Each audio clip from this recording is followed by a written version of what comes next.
आषाढीचा सोहळा चला जाऊ पाहू डोळा, आला पंढरपुरा हरी संत भेटती माहेरी. ताण भाग गेला सपान, विठ्ठल पाहिला लोचन, तुका म्हणे आनंद झाला, पांडुरंग भेटला भला. आज आषाढी अवघी पंढरी विठ्ठलमय झालेली आहे. मुख्यमंत्री देवेंद्र फडणवीस आणि अमृता फडणवीस यांनी मंदिरामध्ये विठ्ठल आणि रुक्मिणीची शासकीय महापूजा केली. यावर्षी मुख्यमंत्री म्हणून देवेंद्र फडणवीसांना 6व्यांदा विठ्ठल रुक्मिणीची आषाढीची शासकीय महापूजा करण्याची संधी मिळाली आहे. महापूजेवेळी पालकमंत्री जयकुमार गोरे, त्यांच्या पत्नी सोनिया गोरे, मंदिर समितीचे सहअध्यक्ष गहिनीनाथ महाराज औसेकर, कार्यकारी अधिकारी राजेंद्र शेळके यासह इतर मान्यवर उपस्थित होते. यावर्षी आषाढी यात्रेसाठी देशभरातून सुमारे 30 लाखांहून अधिक भाविक पंढरीमध्ये दाखल झाले. पंढरी नगरी विठुरायाच्या जयघोषानं आणि टाळ मृदंगाच्या गजरानं दुमदुमून गेलेली आहे. सर्व रस्ते भाविकांनी फुलून गेले.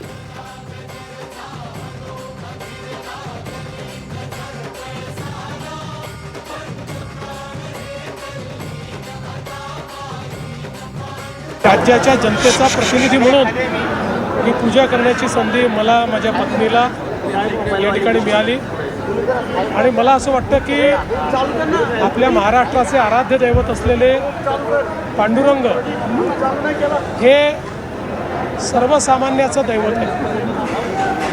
महाराष्ट्रातला सामान्य माणूस विठ्ठलामध्ये आस्था ठेवतो, त्यांच्याकडनं प्रेरणा घेतो आणि किती कष्ट आले तरी त्या कष्टांचा सामना करतो आणि म्हणूनच इथे आलं की एक वेगळी ऊर्जा आणि प्रेरणा ही प्राप्त होत असते. तर जय जय रामकृष्ण हरीचा जयघोष सध्या पंढरपुरामध्ये आपल्याला ऐकू येतोय. चंद्रभागेच्या तीरी वारकऱ्यांची आणि भाविकांची मोठी गर्दी.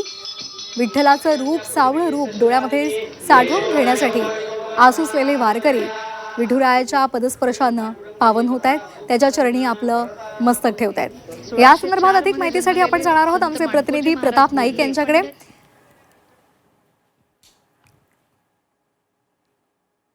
प्रताप, काय सध्याचं तिथलं दृश्य आहे? मोठ्या संख्येनं भाविक मंडळी, वारकरी मंडळी सध्या पंढरपुरात आलेली आहेत. काय सध्या तिथलं दृश्य आहे?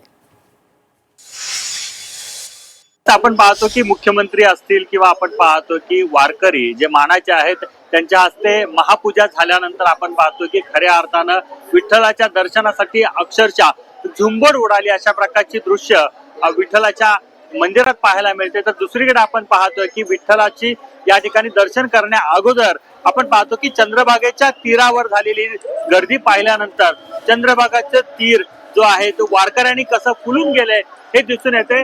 एकूणच आपण पाहतो की ज्या ज्या ठिकाणी नजर आपण टाकतोय त्या त्या ठिकाणी आपण पाहतोय की या वाळवंटात भक्तीचा महापूर जो आहे तो आलाय अशा प्रकारची दृश्य आपल्याला दिसतात.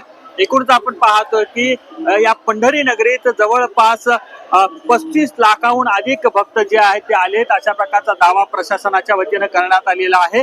खर तर आपण पाहतोय की जे दर्शनाच्या रांगा आहेत त्याच्यामध्ये प्रशासनानं खूप मोठ्या प्रमाणात नियोजन केलेलं आहे. कारण आपण पाहतो की एकेरी मार्ग करत या ठिकाणी आपण पाहतो की एका साईडनं या भक्तांना, वारकऱ्यांना दर्शनासाठी सोडलं जातं आणि दुसरीकडून त्यांना बाहेर काढलं जातं. त्यामुळे कोणत्याही प्रकारची चेंगराचेंगरी किंवा गर्दी आपल्याला पाहायला मिळत नाही. आपण पाहतो की अतिशय शिस्तबद्धरित्या या ठिकाणी जे वारकरी आहेत ती या ठिकाणी आपण पाहतो की विठुरायाच्या दर्शनाची आस घेऊन दाखल झालेले आहेत.